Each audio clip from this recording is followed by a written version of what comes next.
Mamá, siéntate aquí, volvemos después del check-in. Esas fueron las últimas palabras que escuché de mi hijo, Rafael, antes de que mi mundo se derrumbara por completo. Me quedé sentada en una silla fría del aeropuerto por 3 horas, observando a familias abrazarse, despedirse, reencontrarse, mientras yo seguía allí, como una tonta, abandonada y sin un céntimo, en medio de un aeropuerto abarrotado, mientras mi hijo y mi nuera volaban al paraíso con el dinero que me robaron. Pero lo que ellos no imaginaban, mientras brindaban por mi ingenuidad, es que la vieja costurera que dejaron atrás no era tan frágil como pensaban. Mi nombre es Rosaura. Tengo 68 años y la costura siempre fue lo que me movió, no por pasión, sino por necesidad. Después de que mi marido nos dejó, fui yo quien tuvo que mantener la casa, educar a mi hijo y más tarde pagarle la universidad. Cada dobladillo hecho, cada ajuste minucioso, cada pedazo de tela transformado, era un ladrillo en la construcción de la vida de mi hijo. Rafael era mi razón de vivir, mi proyecto de vida, y yo me enorgullecía del hombre en que se convirtió, educado, cariñoso y, al menos hasta entonces, mi mayor tesoro. Siempre fui de esas madres que pone al hijo por encima de todo. Cuando Rafael nació, juré que nunca le faltaría nada, ni que tuviera que trabajar el doble. Y trabajé. 40 años encorvada sobre la máquina de coser, haciendo dobladillos, ajustando vestidos de novias nerviosas, transformando pantalones de mezclilla en shorts cuando la moda lo pedía. Mis dedos tienen más cicatrices de aguja de las que puedo contar. Pero no me importaba. Era por él, mi único hijo.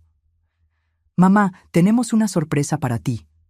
Rafael entró en mi pequeña sala aquella tarde de domingo, agarrando la mano de Patricia, mi nuera desde hacía 5 años.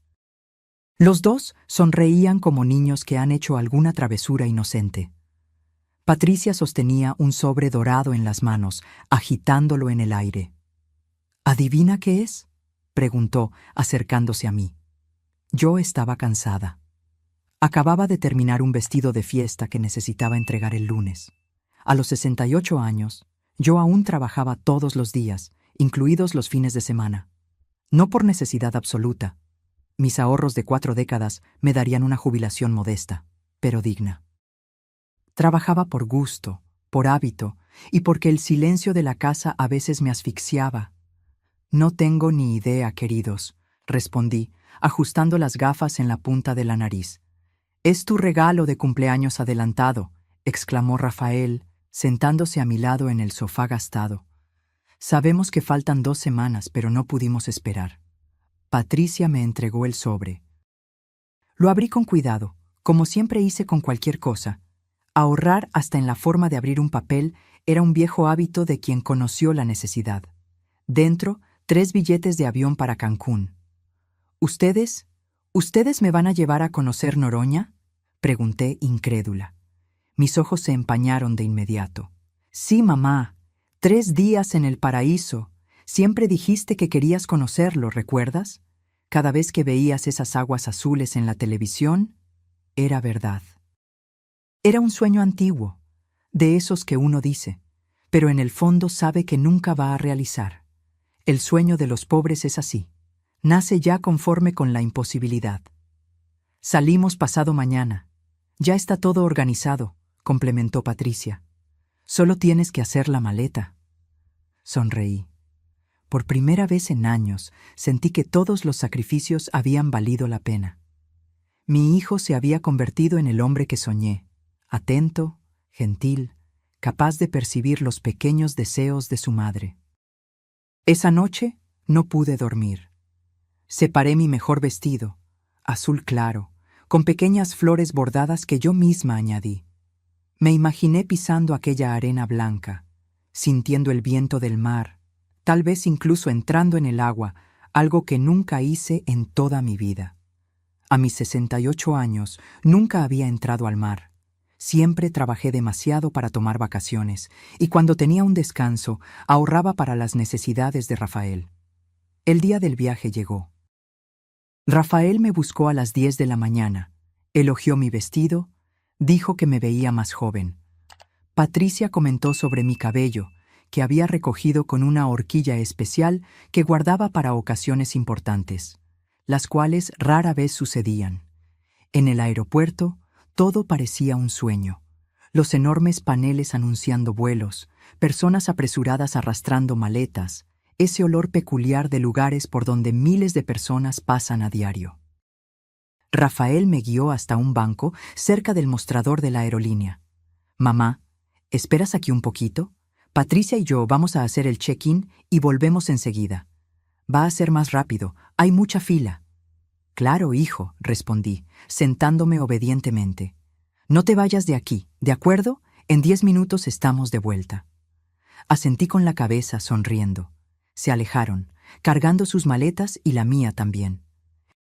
Me quedé observando la espalda de mi hijo alejarse, hasta que desaparecieron en la multitud. Pasó 1 hora, después 2. Mi celular sonó varias veces. Eran amigas deseándome buen viaje. Respondí a todas que estaba esperando para embarcar, que estaba emocionada. Pero por dentro, una sensación extraña empezaba a formarse. Llamé a Rafael, buzón de voz, mensaje a Patricia. Sin respuesta.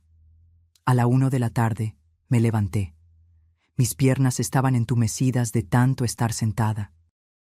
Me arrastré hasta el mostrador de la compañía y pregunté sobre el vuelo a Cancún. «El vuelo partió a las 11:45 de la mañana, señora», la asistente respondió, consultando la computadora. «Pero, mis billetes, mi hijo y mi nuera fueron a hacer el check-in». La mujer me miró con una expresión que mezclaba pena e incomodidad. «¿Cuál es su nombre, señora?» «Rosaura Méndez». Ella tecleó algo, frunció el ceño. «Señora, no hay ninguna Rosaura Méndez en el vuelo de hoy a Noroña». Mi corazón se aceleró. «Pero debe haber un error. ¿Rafael y Patricia Méndez? Ellos tenían los billetes». Un momento. Más clics en el teclado. «Sí, la pareja embarcó. Solo 2 billetes. 2 billetes, no 3. ¿Y mi maleta?», pregunté, la voz casi desapareciendo. Si no fue facturada a su nombre, debe haber ido a nombre de uno de ellos. Volví al banco como un autómata. El aire comenzó a faltarme. Las piezas encajaban en una realidad que mi cerebro se negaba a aceptar. Miré mi vestido azul con flores. Parecía ridículo ahora. Una anciana tonta vestida para una fiesta que no existía. Mi celular sonó de nuevo. Era Joana, mi mejor amiga. «¿Y bien? ¿Ya embarcaste?» «Joana», mi voz salió entrecortada. Creo que fui abandonada en el aeropuerto. El silencio del otro lado de la línea fue roto por una exclamación de asombro. «¿Cómo así, Rosaura? Explícame bien». Expliqué, las palabras tropezando unas con otras, las lágrimas comenzando a empañar mi visión. «Voy a revisar tu cuenta en la aplicación del banco», dijo Joana. Yo le había dado acceso a mi aplicación bancaria para emergencias. Joana era como una hermana. «Rosaura, tu saldo». «¿Qué tiene mi saldo?», pregunté, un escalofrío recorriendo mi espalda. «Está casi a 0. Hubo un retiro de 840,123 pesos anoche». En ese momento sentí que el mundo se derrumbaba. No era solo un abandono en el aeropuerto, era un golpe planeado, frío, calculado. Dado por mi único hijo, la persona por la que sacrifiqué toda mi vida. Lo peor no fue el dinero robado, aunque representaba 40 años de trabajo. Lo peor fue la certeza de que, mientras yo esperaba sentada en ese banco del aeropuerto, vestida con mi mejor vestido y el corazón lleno de gratitud, mi hijo volaba al paraíso con el fruto de mi sudor, riéndose de mi ingenuidad. Fue en ese momento que algo murió dentro de mí, y algo nuevo, algo que nunca había sentido, empezó a nacer. Lo que Rafael y Patricia no imaginaban es que la vieja costurera abandonada en el aeropuerto no era tan indefensa como pensaban. Con la ayuda inesperada de una empleada de la aerolínea llamada Estela, descubriré no solo dónde están hospedados, sino también cada detalle de su lujosa estancia. Y mientras ellos brindan con champán a la orilla del mar, yo empezaré a tejer los hilos de una venganza tan meticulosa como los vestidos que cosí por décadas. Señora, ¿se encuentra bien? Levanté los ojos empañados por las lágrimas. Una joven de uniforme azul de la aerolínea estaba parada frente a mí con expresión preocupada. Su gafete decía, Estela. Yo... no sé, respondí con sinceridad. ¿Puedo ayudarla en algo? Lleva horas aquí. No sé qué me hizo confiar en ella. Tal vez fuera su mirada genuinamente preocupada, o tal vez yo estuviera tan desesperada que cualquier mano extendida parecía un salvavidas. Le conté todo. El regalo de cumpleaños, la espera, las llamadas no contestadas, el dinero desaparecido. Dios mío, murmuró sentándose a mi lado. Esto es criminal. Es mi hijo, dije, como si eso lo explicara todo, como si ser madre significara aceptar cualquier crueldad. No importa quién sea, Estela dijo con firmeza. Lo que le hicieron es un crimen. Robo, estafa. Usted necesita reaccionar. ¿Reaccionar cómo? Estoy vieja, sola y ahora pobre. Ella tomó mi celular. Primero, vamos a llamar a su banco y bloquear cualquier otra transferencia. Después, vamos a la policía. Y mientras tanto, ella hizo una pausa, con un brillo determinado en los ojos. Voy a descubrir exactamente dónde están. En las horas siguientes, Estela se convirtió en mi guardiana. Llamó al banco, me orientó a cancelar tarjetas, cambió mis contraseñas. Conseguimos bloquear cerca de 40,000 pesos que aún quedaban en la cuenta de ahorros, una cantidad que Rafael no había logrado transferir debido a los límites diarios. Cuando su turno terminó, Estela no me abandonó. Me llevó a la comisaría, donde pusimos una denuncia. Después, insistió en que pasara la noche en su casa, ya que yo estaba emocionalmente destruida y físicamente agotada. No quiero molestar, protesté débilmente. Doña Rosaura, usted está en shock. No voy a dejarla sola hoy. En el pequeño apartamento de Estela, tomé una ducha caliente y me puse una camiseta prestada. Mientras yo intentaba digerir todo lo que había sucedido, ella estaba al teléfono, hablando en voz baja en la sala. Descubrí dónde están, anunció al entrar al cuarto de invitados. Tengo un amigo que trabaja en una agencia de viajes. Están en el Resort Atlantis, el más caro de Noroña, Suite Master con vista al mar. Sentí un nudo en el estómago. Mi dinero, mis ahorros de toda una vida, estaban pagando lujos que yo nunca conocí.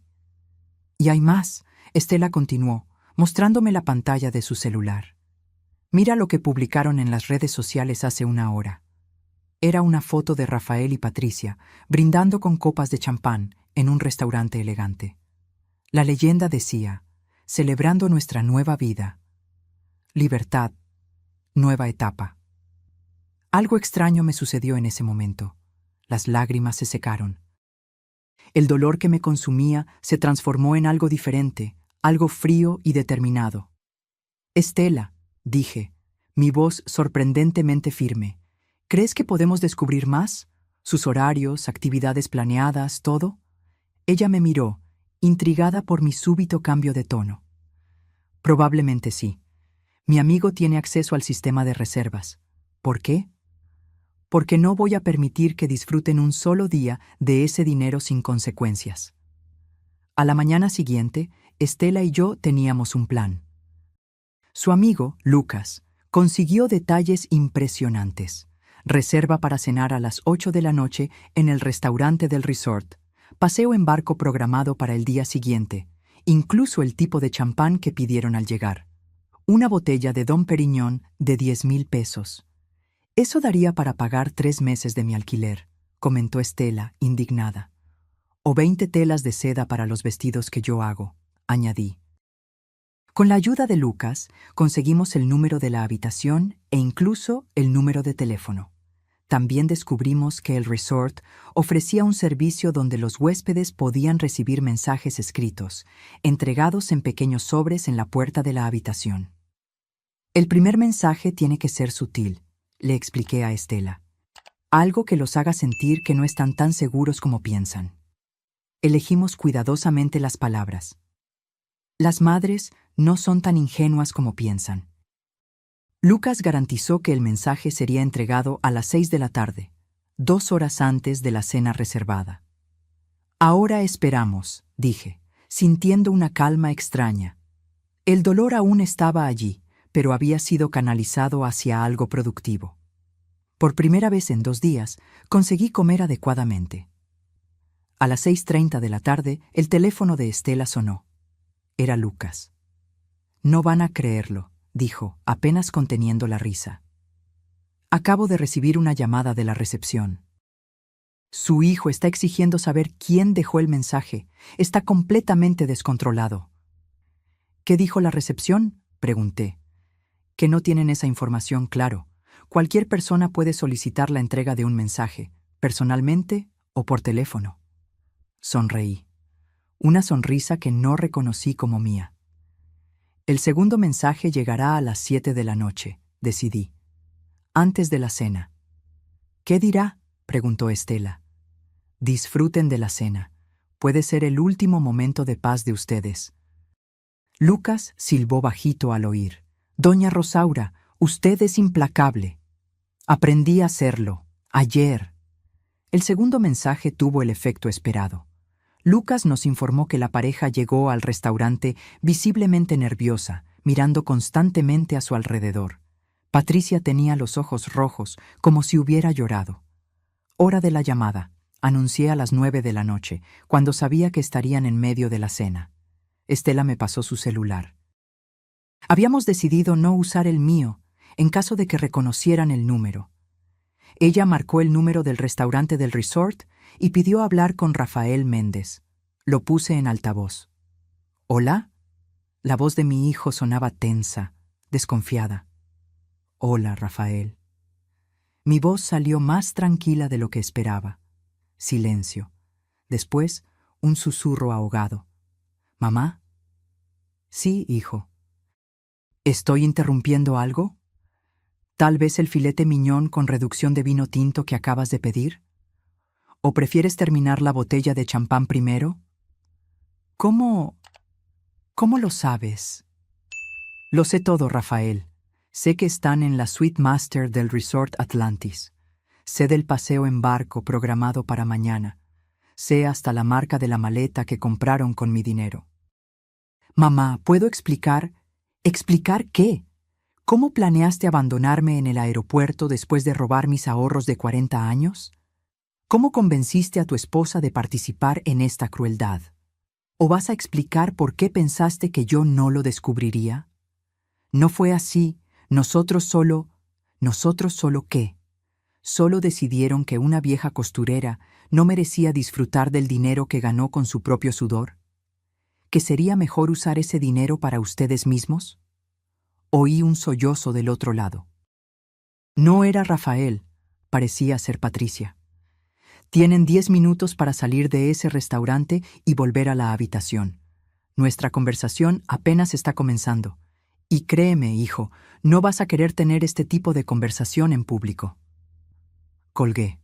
Mi corazón latía acelerado, pero no era de miedo o tristeza, era adrenalina. Doña Rosaura, Estela me miraba con una mezcla de admiración y preocupación. ¿Se encuentra bien?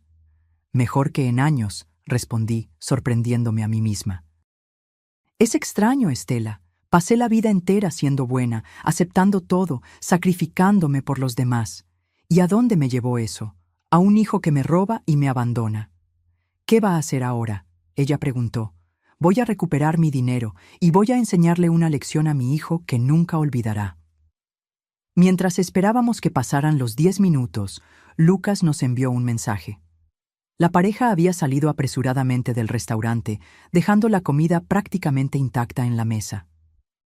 «Tienen miedo», comenté. «Con razón», Estela respondió. «Usted da miedo cuando quiere». La miré sorprendida. Nadie me había descrito así. Yo siempre fui la madre dócil, la costurera discreta, la mujer que bajaba la cabeza y seguía adelante. Pero la Rosaura que estaba emergiendo de las cenizas de la traición era alguien completamente diferente. Y, para mi propia sorpresa, estaba empezando a gustarme. 10 minutos después, llamé de nuevo. La voz de Rafael estaba temblorosa cuando contestó. ¿Cómo conseguiste nuestro número, mamá? ¿Cómo sabes dónde estamos? ¿Esa es tu preocupación ahora? ¿Cómo lo descubrí? ¿No deberías estar preocupado por lo que va a pasar con ustedes? Mira, fue idea de Patricia, te lo juro. Ella dijo que no necesitabas todo ese dinero, que lo estabas guardando en vano, que... Oí una protesta ahogada de fondo. Patricia, obviamente, no estaba de acuerdo con la versión. Interesante cómo ya empiezan a acusarse mutuamente, comenté. ¿Tan rápido se derrumba la unión? Mamá, por favor, escúchame. No, Rafael, ahora me vas a escuchar. Por 40 años yo cosí, encorvada sobre una máquina, para que tú tuvieras todo. Pagué tu escuela privada cuando tu padre nos abandonó. Financié tu universidad cuando pude haberme jubilado. Di el pago inicial para tu primer apartamento cuando te casaste. ¿Y cómo me lo devuelves? Abandonándome en un aeropuerto como si yo fuera basura. Silencio. Después, algo que parecía un sollozo contenido. Mañana por la mañana, ustedes intentarán pagar la primera noche del resort con la tarjeta que abrieron usando mi dinero. Sugiero que preparen una buena explicación para cuando sea rechazada. ¿Qué? Tú no puedes. Puedo, y ya lo hice. Cada céntimo que robaron está bloqueado. Las transferencias fueron revertidas por el banco como operaciones fraudulentas. El único dinero que tienen es el que está en sus bolsillos ahora. Mamá, nos vamos a quedar atrapados aquí. No tenemos cómo volver. Exactamente como yo me sentí en el aeropuerto, hijo. Abandonada, sin salida. En ese momento, oí a Patricia tomar el teléfono. Rosaura, por favor, intenta entender. Nosotros solo queríamos una vida mejor, una oportunidad para empezar de nuevo. ¿A costa de mi dignidad? ¿De mi futuro? ¿Del dinero que me protegería en la vejez? Íbamos a devolverlo. Solo lo íbamos a tomar prestado para invertir y... Mentira. Corté secamente. Ustedes compraron billetes de solo ida. Alquilaron un apartamento en Noroña por 6 meses. Estaban planeando desaparecer. Otro silencio atónito. ¿Realmente creían que lograrían desaparecer sin dejar rastro, que yo aceptaría el abandono como una fatalidad, tal vez incluso pensando que habían sufrido algún accidente? ¿Cómo sabes todo eso? Patricia finalmente preguntó, la voz casi inaudible. Tengo mis métodos. Y a diferencia de ustedes, tengo personas que realmente se preocupan por mí. Colgué, dejándolos con esa incertidumbre corrosiva que yo conocía tan bien. La incertidumbre de no saber lo que vendría después, de sentir el control escapando entre los dedos. A la mañana siguiente, Estela y yo tomamos un café fuerte mientras esperábamos noticias. Lucas había prometido informarnos tan pronto como la pareja intentara pagar la primera noche del resort. ¿Crees que intentarán huir durante la noche?, preguntó Estela. ¿A dónde? ¿Sin dinero? ¿Sin tarjetas que funcionen? ¿En una isla? Sacudí la cabeza. Están atrapados, exactamente como lo planeamos. A las 10:30, Lucas llamó. «¡Sucedió!», exclamó, apenas conteniendo la emoción.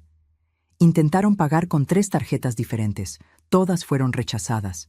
Su hijo está teniendo un ataque en la recepción, gritando a los empleados, diciendo que es un error del sistema. «¿Qué va a hacer el hotel?», pregunté. «Política estándar. Tienen hasta el mediodía para resolver el problema o desalojar la habitación. Como no podrán resolverlo, serán echados», completé, sintiendo una satisfacción que jamás imaginé ser capaz de sentir. Con las maletas en la acera. Exactamente. Y hay más. Intentaron reservar billetes de vuelta al continente, pero sin tarjeta de crédito y sin suficiente dinero en efectivo, no lo consiguieron. Estela me miró, preocupada. «Doña Rosaura, ¿no cree que está yendo demasiado lejos? No tienen cómo volver». Pensé por un momento. Mi intención no era torturarlos indefinidamente, sino hacerles probar el mismo desamparo que yo sentí. Lucas, ¿hay forma de enviarles dinero para el billete de vuelta? Pero solo después de que pasen un día entero sin tener a dónde ir. Sí, la hay. Puedo hacer que lo retiren en la agencia de viajes mañana. Perfecto. Quiero que pasen al menos 24 horas sintiendo lo que es estar perdido, sin recursos, sin salida. Al mediodía, recibimos la confirmación. Rafael y Patricia habían sido forzados a dejar el resort. Según Lucas, estaban sentados en un banco en la plaza central, rodeados por sus maletas caras, visiblemente desorientados y discutiendo entre sí. Hora de la última llamada, decidí. Esta vez, Patricia contestó.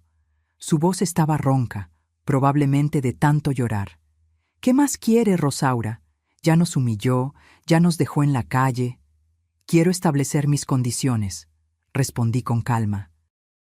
Recibirán dinero para los billetes de vuelta mañana.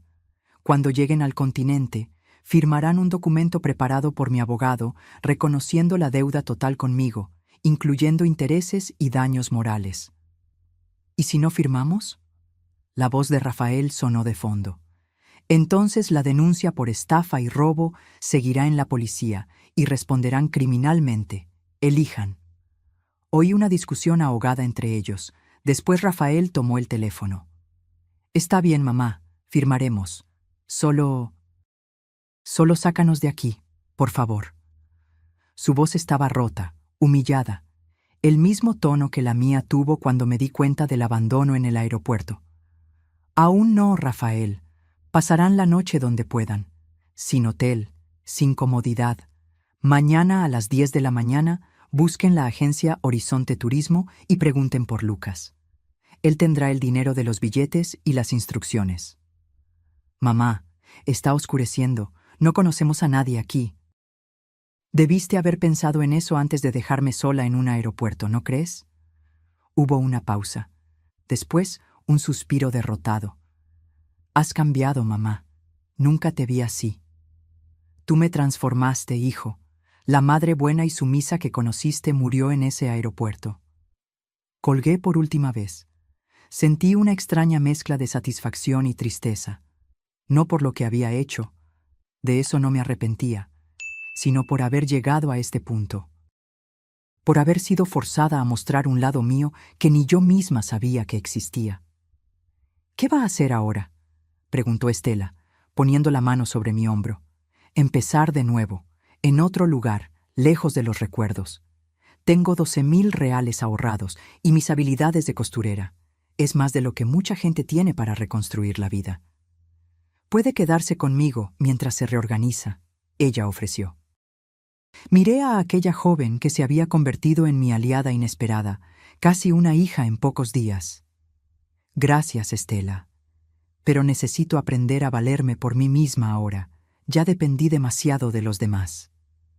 A la mañana siguiente, Lucas confirmó que Rafael y Patricia habían pasado la noche en una pequeña posada en la parte de atrás de la isla, de las más baratas, compartiendo una habitación minúscula y sin aire acondicionado.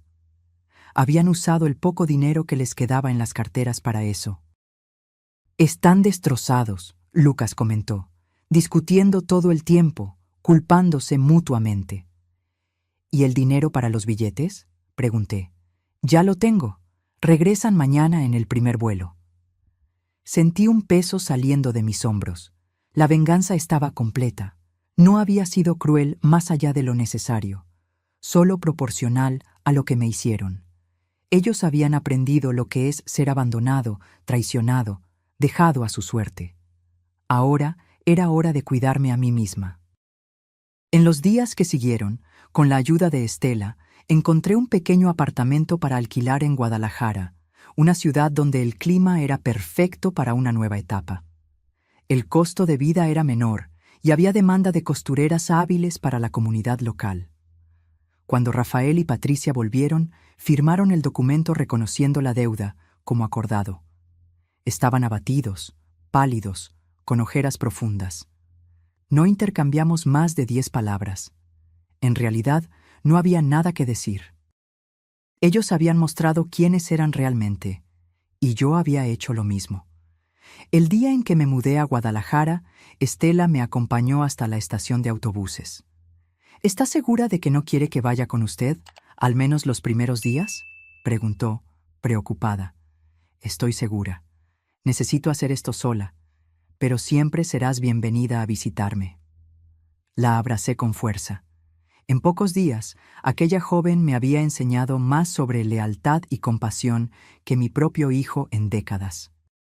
«Usted es increíble, ¿lo sabía?», ella dijo, sosteniendo mis manos. Hizo lo que mucha gente solo sueña con hacer. No dejó que la pisotearan. Aprendí tarde, pero aprendí, respondí sonriendo, y llevaré esa lección para el resto de mi vida. Mientras el autobús se alejaba, miré por la ventana a la ciudad que dejaba atrás. Sentía una extraña ligereza. No era felicidad, aún era demasiado pronto para eso. Era liberación. 6 meses después, cuando ya había reconstruido mi vida en Guadalajara, recibo una noticia inesperada. Rafael está en mi puerta, solo y destrozado. Patricia lo abandonó, llevándose lo poco que habían logrado reconstruir. Ahora, él implora perdón y un lugar para quedarse. Lo que él no sabe es que mi corazón ya no es el mismo, y que la decisión que tomaré en ese momento cambiará para siempre el significado de familia, para nosotros dos. Guadalajara me recibió bien. Alquilé un pequeño apartamento en el centro, un lugar modesto, pero acogedor, con una sala que transformé en un taller de costura. La ventana daba a una plaza arbolada donde los ancianos jugaban a las damas en las tardes de domingo.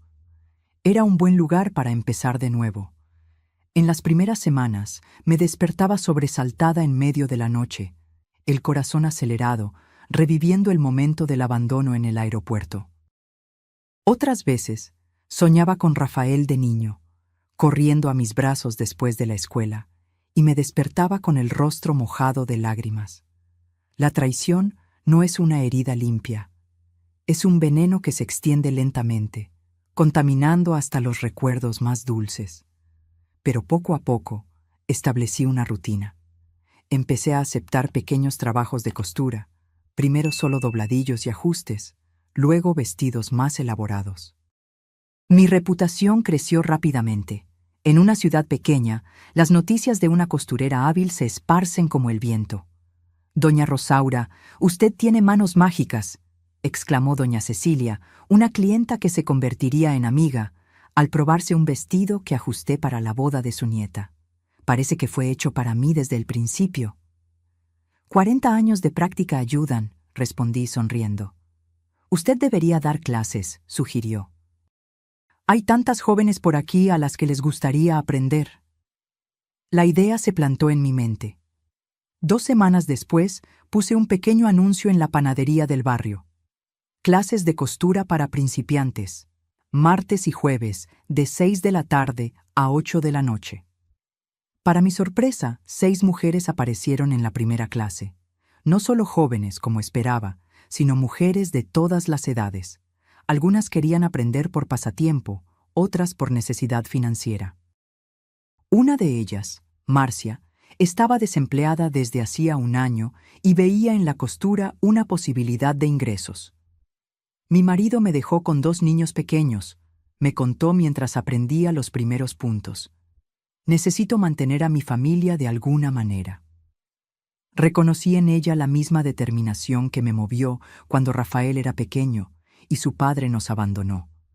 La misma mezcla de miedo y coraje, de desesperación y esperanza. «Lo vas a lograr», le dije, apretando su mano. «Y no será solo por ellos, sino por ti misma». Las clases se convirtieron en algo más que enseñanza de técnicas de costura. Se volvieron encuentros de mujeres compartiendo historias, dolores y logros. Muchas habían vivido traiciones como la mía, aunque de formas diferentes. Abandonos, mentiras, robos emocionales o financieros. «¿Cómo lo superó usted?», me preguntó Marcia un día, después de que conté mi historia. Las otras alumnas se acercaron, curiosas. «Primero, dejé de ser una víctima», respondí después de un momento de reflexión. Después, entendí que la traición no me definía. Era solo algo que me había pasado, no quien yo era. ¿Y su hijo? ¿Lo perdonó usted? La pregunta flotó en el aire como polvo a contraluz. Sentí todas las miradas sobre mí.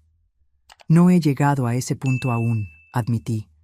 Tal vez algún día, tal vez nunca. Los meses pasaron. Mi pequeño negocio prosperaba.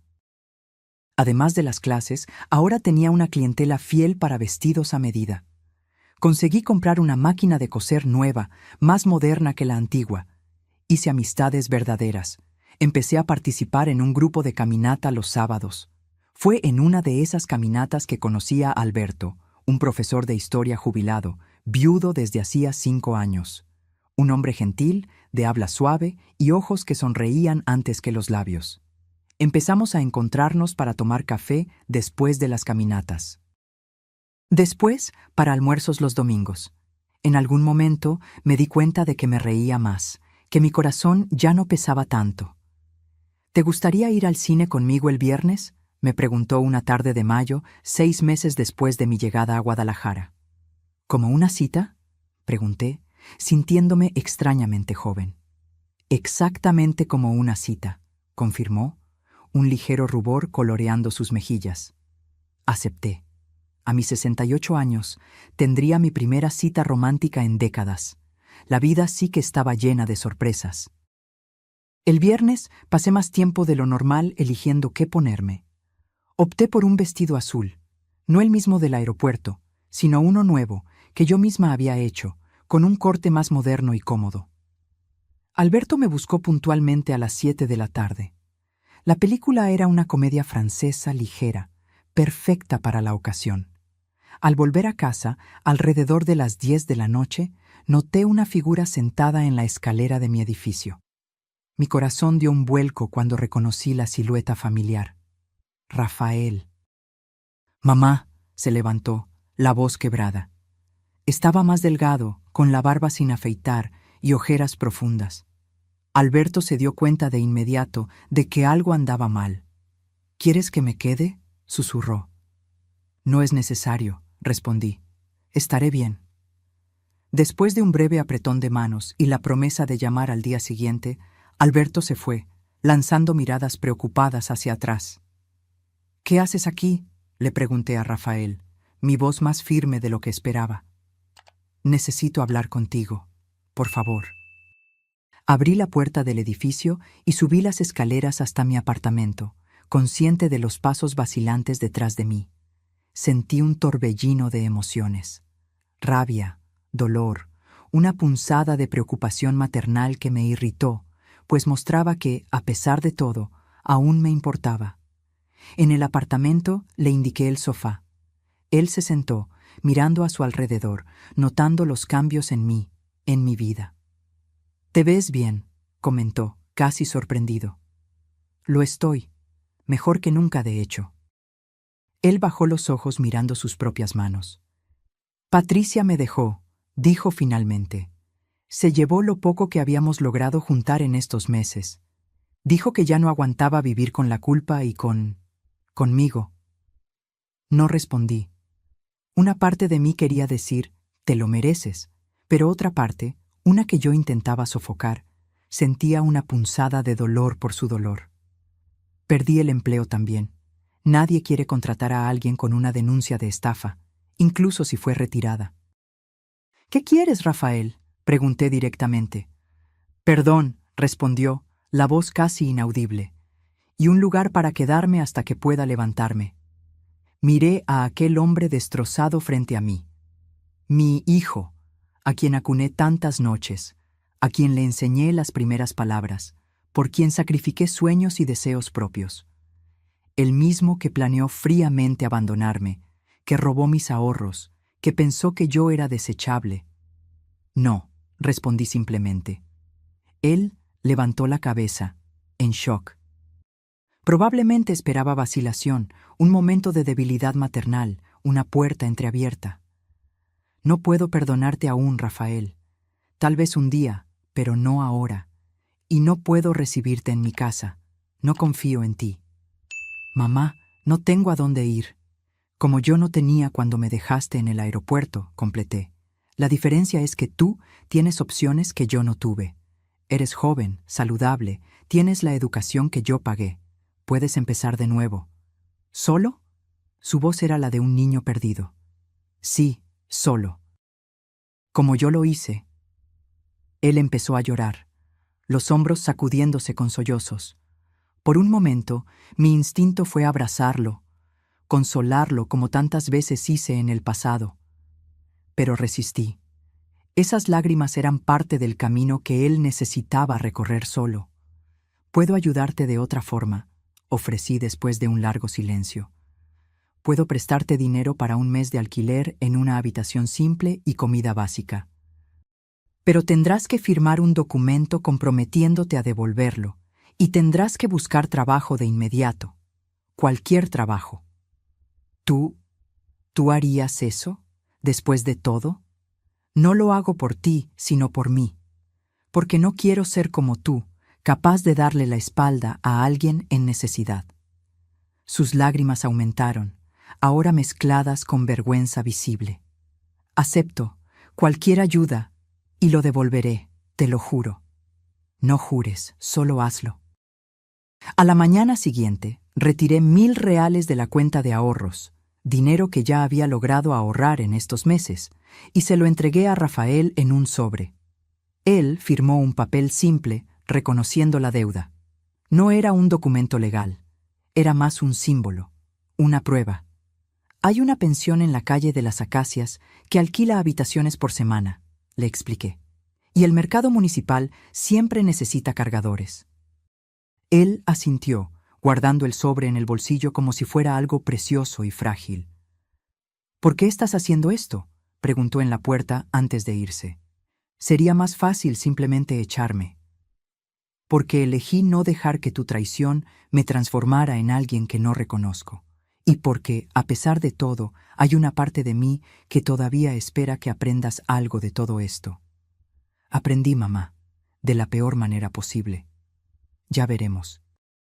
En las semanas siguientes recibí información sobre Rafael a través de Marcia, que por coincidencia vivía cerca de la pensión. Había conseguido trabajo como ayudante de albañil. Estaba cumpliendo horarios, siendo responsable. En lugar de autocompasión, parecía determinado a reconstruir su vida desde cero. Un mes después, recibí por correo un sobre con 200 reales y una nota simple. «Primera cuota. Gracias por la oportunidad».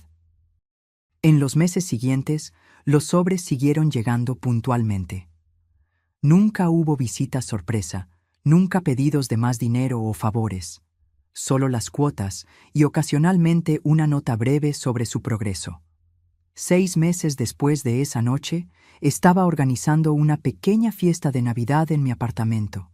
Mi primera Navidad en Guadalajara. Alberto ahora formaba parte constante de mi vida, al igual que mis alumnas de costura y otros amigos que hice en la ciudad. La mesa estaba puesta para 12 personas. Sonó el timbre. Era Rafael sosteniendo un pequeño paquete envuelto en papel de colores. «No vine a quedarme», aclaró rápidamente al ver mi expresión. «Solo quería entregar tu regalo y la última cuota del préstamo». Tomé el paquete y el sobre que él me extendía. «Gracias», dije, sintiendo una extraña mezcla de emociones. «Conseguí un empleo mejor», me contó, aún parado en el umbral de la puerta, como si no se atreviera a entrar sin una invitación explícita. «En una carpintería. El dueño me enseñó el oficio. Se me da bien. Me alegro por ti». Hubo un momento de silencio incómodo. Entonces, Rafael dio un paso atrás. «Feliz Navidad, mamá». Miré a aquel hombre frente a mí. Ya no era el hijo que traicionó mi confianza, ni el niño que idealicé por décadas. Era alguien a medio camino, alguien intentando reconstruirse a partir de sus propios errores. «¿Te gustaría pasar?», pregunté, sorprendiéndonos a ambos. «Vienen algunos amigos para la cena, pero hay sitio para uno más». Sus ojos se abrieron de par en par con sorpresa, luego brillaron con algo que parecía gratitud. «¿Estás segura?» «No es un nuevo comienzo», aclaré. Es solo una cena de Navidad. El resto dependerá del tiempo. Él asintió, comprendiendo los límites, las condiciones no dichas. Me encantaría, respondió simplemente. Mientras abría la puerta para dejarlo entrar, me di cuenta de que estaba dando un paso que nunca imaginé dar. No era perdón, todavía no. Era algo más sutil, más complejo. Era reconocer que las personas pueden cambiar, que las relaciones pueden ser reconstruidas sobre nuevas bases, que la fuerza no significa solo cortar lazos, sino también establecer límites saludables. Esa noche, presenté a Rafael a mis nuevos amigos simplemente como mi hijo, sin explicaciones, sin historias de traición. Las personas alrededor de la mesa lo acogieron con la naturalidad de quien no conocía nuestro pasado turbulento. Durante la cena, lo observé interactuando con Alberto, riéndose de un chiste de Marcia, ayudando a servir el postre. Vi en él destellos del niño que crié, pero también destellos del hombre en que podría convertirse. Al final de la noche, cuando todos ya se habían ido y Rafael se preparaba para salir, abrí el regalo que me había dado. Era una pequeña caja de madera tallada a mano, con delicados detalles de flores. Flores idénticas a las del vestido azul que usé en el aeropuerto. ¿Tú hiciste esto?, pregunté, tocando los tallados. Sí, me llevó 3 meses aprender la técnica. Dentro de la caja había un broche de plata, simple pero elegante. Era de la abuela, reconocí de inmediato. ¿Cómo lo...? Patricia se lo llevó junto con otras cosas. Lo pude recuperar cuando supe dónde estaba. Creí que debería volver a ti. Cerré la caja delicadamente, sintiendo el peso de aquel gesto. No era solo un regalo, era un símbolo de arrepentimiento, de intento de reparación. Gracias, dije, y por primera vez en más de un año, el agradecimiento era genuino, sin reservas. En la puerta, dudé por un momento, luego lo abracé brevemente. No era el abrazo apretado de una madre que todo lo perdona, sino el gesto contenido de alguien que está dispuesta a intentar un nuevo comienzo. Feliz Navidad, Rafael. Feliz Navidad, mamá. Mientras lo veía bajar las escaleras del edificio, pensé en cómo la vida da vueltas impredecibles. Un año atrás, yo era una costurera conformada con su rutina, ahorrando cada céntimo para una vejez que temía. Ahora, a mis 69 años, yo era una mujer independiente, con un negocio propio, nuevos amigos, una relación afectuosa y un entendimiento mucho más profundo sobre el perdón, los límites y los nuevos comienzos. La traición que debería haberme destruido terminó siendo el catalizador de mi liberación. Descubrí una fuerza que no sabía poseer, una capacidad de reconstrucción que supera cualquier habilidad que tuve con aguja e hilo. Sentada junto a la ventana que daba a la plaza iluminada por las luces de Navidad, yo sabía que el camino con Rafael sería largo e incierto. El perdón, si llegaba, sería gradual, construido día tras día a través de pequeñas pruebas de confianza, de compromisos cumplidos, de respeto demostrado. Pero eso era un problema para el futuro. Esa noche me permití solo existir en el presente, agradecida por la jornada inesperada que la vida me proporcionó. El dolor de la traición nunca desaparecería por completo.